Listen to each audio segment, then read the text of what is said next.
bà chẳng bọn ăn cái tha ăn khai hot ăn khai ấy ăn khai cái đai mổ ăn tết bọn là bay cô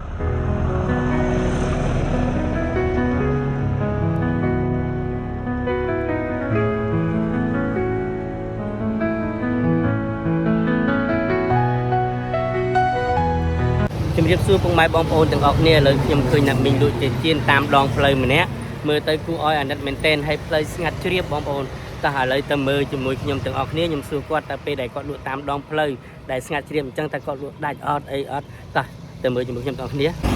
បាទជំរាបសួរបងស្រីអាយុប៉ុន្មានហើយហៅបងហៅមីង34អញ្ចឹងបង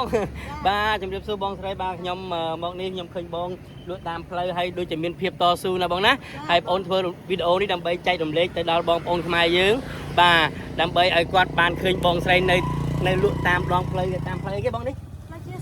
ផ្លូវជាស៊ីមនៅខេត្តសៀមរាបបើឃើញជួយទិញបងស្រីផងណាបងណាបាទហើយឈ្ងុយបងប្អូនជួយមែនតើមួយប៉ុន្មានបង1000ទេបាទហើយខ្ញុំចង់សួរបងតាមត្រង់ថាបងលក់តាមផ្លូវដែលស្ងាត់ចឹងហើយមកក្នុងមួយថ្ងៃលក់បានប៉ុន្មានបងលក់អស់ហើយបងថ្ងៃណាក៏វង50000អត់ទៀងដែរអត់ទៀងបងណាប៉ុន្តែបើមេឃភ្លៀងមកបើមេឃភ្លៀងមកគឺគាត់តម្លាក់តាំងប៉ុន្តែដឹងតែអត់មានអតិថិជនហើយមែនទេបាទអញ្ចឹងខ្ញុំបងប្អូនមកនេះគឺមានតែជូនពរបងស្រីណាបងណាប៉ុន្តែបងជួយបងប្អូនមានទាំងពីរសំជែកមានទាំងពីរគេបងអនុនោះហ៎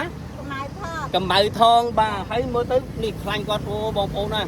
ហើយនៅតាមដងផ្លូវបងគេគាត់មានតែផ្ទះមួយឯងមើលទៅគាត់មានភាពតស៊ូផងគាត់មែនទេហើយបងប្រុសណាបងប្រុសđây nó tiệpបងហ៎បងប្រុសមកជួយលោកបងគាត់ធ្វើការងារគាត់ធ្វើការងារគាត់ដែរអញ្ចឹងក្នុងមួយថ្ងៃបងចំណេញបាន50000ទៅ100,000អត់ទៀងទេបងយើងលក់ចាស់នេះអត់ទៀងទេប៉ុន្តែត្រូវកាត់អស់នៅសល់ប៉ុន្មានថ្ងៃណាក៏បានម្ហូបអីទៅថ្ងៃណាក៏បានមកកុំទៅរៀនអូហើយបាទបងហើយបងស្រីមានឈ្មោះអីដែរបងខ្ញុំឈ្មោះណារីបងណារីបាទប៉ុន្តែដោយសារតែភាពតស៊ូរបស់គាត់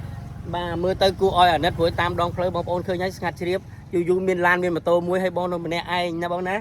បាទអញ្ចឹងបងអត់គិតថាអត់ខ្លាចហត់អត់ខ្លាចអីអត់ខ្លាចក្តៅហ្មងអត់ទេបងដើម្បីកូនហើយកូនបងមានម៉ានអ្នកដែរបងកូន3ចំប្អូនមួយអញ្ចឹងបានថាបងពិតជាអស្ចារ្យនារីពិតជាអស្ចារ្យមែនទែនដែលមានភាពតស៊ូអញ្ចឹងបងអូនមកនេះគឺបងអូនបានធ្វើវីដេអូចែករំលែកក្នុងភាពតស៊ូរបស់មនុស្សទូទៅមិនថាចាស់ជរាមិនថាអីណាបងណាតែគាត់មានភាពតស៊ូដោយគាត់រស់ស៊ីចិត្តចរិតអញ្ចឹងខ្ញុំមានតែភាពកោតសរសើរបងហើយសូមជូនពរបងឲ្យមានអតិថិជនច្រើនហើយខ្ញុំមកនេះខ្ញុំមានថវិកាតិចតួចជូនបងជាសទ្ធានេះសទ្ធាបងប្អូនណាបងបាទដើម្បីជួយទុំបងបានខ្លះសទ្ធាបងនេះសទ្ធាបងប្អូនណាបងណាបាទអញ្ចឹងបងប្អូនបានជូនសទ្ធាទៅបងស្រីគឺជាទានរបស់បងប្អូនសូមចែករំលែកទៅដល់បងប្អូនកូនខ្មែរនិងជីដូនជីតារបស់ខ្ញុំផងទានដែលខ្ញុំបានធ្វើនេះណាបងណាបាទហើយបងមានអីអរគុណទៅដល់បងប្អូនដែលទស្សនាវីដេអូបងហ៎ចាអរគុណបងប្អូនដែលចូលទស្សនាហើយនឹងជួយ follow page គាត់ផងហើយនឹងជួយទិញ